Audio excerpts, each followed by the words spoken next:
जय जगन्नाथ सांग माने मो चैनल को आपण मानको स्वागत। आज आपण माने जानिबे अक्षय तृतीया रे कोन कले हमर सुख समृद्धि मिली पार थाए आ मां लक्ष्मी कर मध्य कृपा होई परिबो।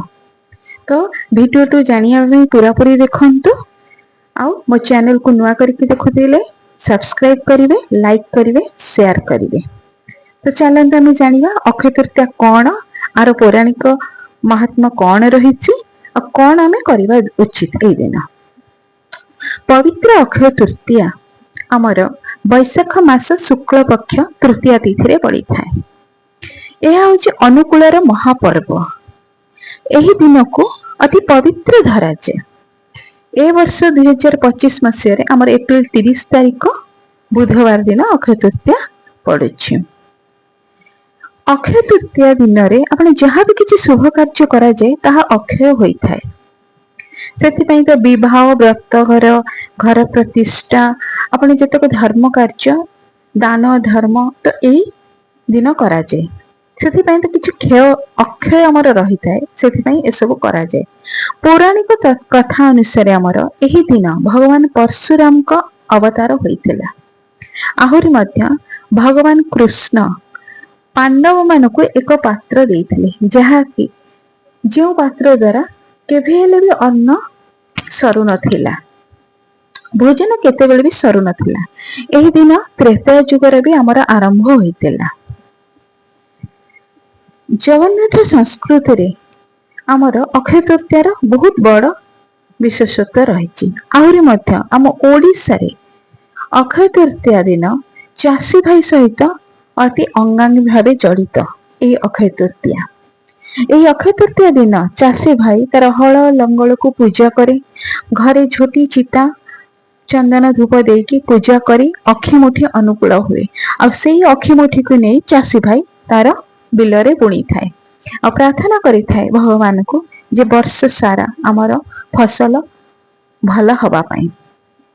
तो अक्षय तृतीया दिन आहुरी मध्य आमर जगन्नाथंकर महाप्रभु जगन्नाथंकर रथ यात्रा जो रथ होता है ताहार निर्माण कार्य शुभ अनुकूल होता है। कारण यही अक्षय तृतीया अत्यंत शुभ दिन बोली यही दिन ठू रथ कार्य मध्य आमर आरंभ होता है।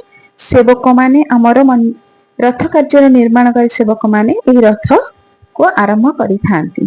यही अक्षय तृतीया ठारू मध्य महाप्रभु जगन्नाथंकर चंदन यात्रा आरंभ हो जाए। 42 दिन धरी यह चंदन यात्रा आरंभ होता है। बाहर चंदन 21 दिन, भीतर चंदन 21 दिन। तो महाप्रभुंकर ये चंदन यात्रा खूब आडंबर रे पालन करा जाए। महाप्रभु चाप खेली थांती यही चंदन यात्रा रे। एबे आसंतु आम जानिबा कौन कले ये अक्षय तृतीया रे आमको सुख समृद्धि आमर बढ़िबो, मां लक्ष्मी भी मध्य हमको कृपा करिवे। लोक माने ई दिन आपण समस्त जानछन सुना गहना किणंती, किंतु सुना गहना जे किणिले आमको सुख समृद्धि आमको मिल जिवो, मां लक्ष्मी हमको संतुष्ट हेबे, सेईटा संपूर्ण ठीक नुहे। आमे जदि एही दिन किछि पुण्य करि परिबा, पुण्यर महात्मा रहिछि दानर। आपण जदि आपनकर निज सक्षम अनुसार किछि भी दान करिवे, जहा कि जलदान हो, वस्त्रदान हो, अन्नदान हो, जहाँ भी करेंगे आपण सक्षम अनुसार अनेक पुण्य मिली थाए आ भगवान आशीर्वाद मिली थाए। मां लक्ष्मी कृपा भी आपण लाभ करें। वास्तव में आम क्या किसी साहाय्य करें आमको भितर संतुष्टि मिली थाए। सेवार जो आनंद मिले ताहा सुना किणवारे आनंद ठू बहुत ढेर अधिका। आई खुशी आपण को बहुत दिन पर्यंत खुशी मिल पार और भगवान आशीर्वाद आपण लाभ करि पारिबे। कारण कहा जाए अन्य को किछि देवा बा अन्यर सेवा करिबा ताठारु बड़ पुण्य आ किछि नाही। जरूरतमंद लोक मानक जदि आमे किछि करि पारिबा। आपण मानकु मो भिडियोटी आज केमती लागिला निश्चित भाव में कमेंट करके जणैबे। आपण मानकर ए कमेंट मते उत्साह देव आगु एमती भल भल वीडियो आनिया पई।